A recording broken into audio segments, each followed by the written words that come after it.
আপনি কি জানেন মানুষ কেন ব্যর্থ হয়? মানুষ কেন বারবার সাফল্য হওয়ার কাছাকাছি গিয়েও ফিরে আসে? তবে শুনুন ব্যর্থ হওয়ার পেছনের করুণ কথা, যা শুনলে আপনি আর ব্যর্থ হবেন না।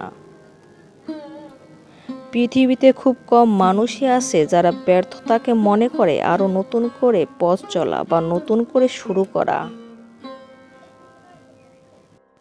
আপনি যখন কোনো কাজ করতে গিয়ে অল্পতেই হাঁপিয়ে যাবেন, কাজটি করতে খুব তাড়াহুড়া করবেন, তবে মনে রাখবেন আপনি সে কাজটি ভালো মতো করতে পারবেন না।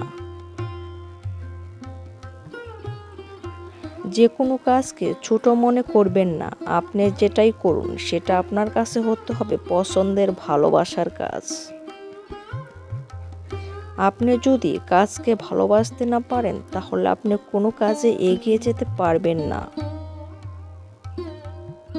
যে কোনো কাজ করার আগে 10 বার ভাবুন, চিন্তা করুন যে আমি যে কাজটি করব তার শুরুটা কোথা থেকে করলে ভালো হয় এবং কিভাবে করব।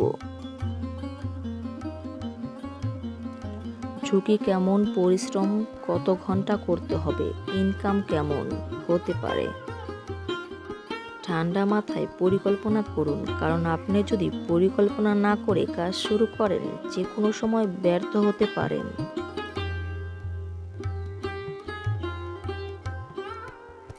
মানুষ যেন আপনাকে না, আপনার কাজকে গুরুত্বপূর্ণ মনে করে সেভাবে কাজ করুন।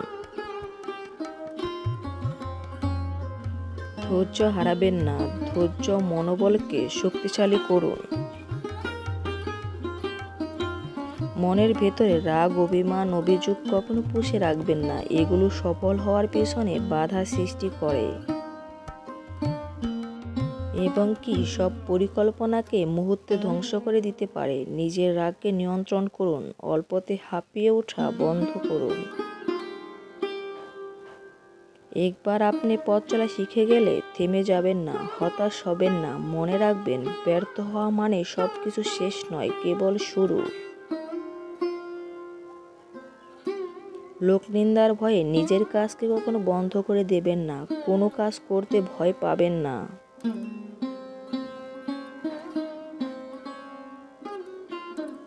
কাজে আনন্দ খুঁজুন, যে কোনো কাজে আনন্দ পেলে কাজটি যত জটিল হোক না কেন জলের মতো সহজ হয়ে যাবে আপনার কাছে।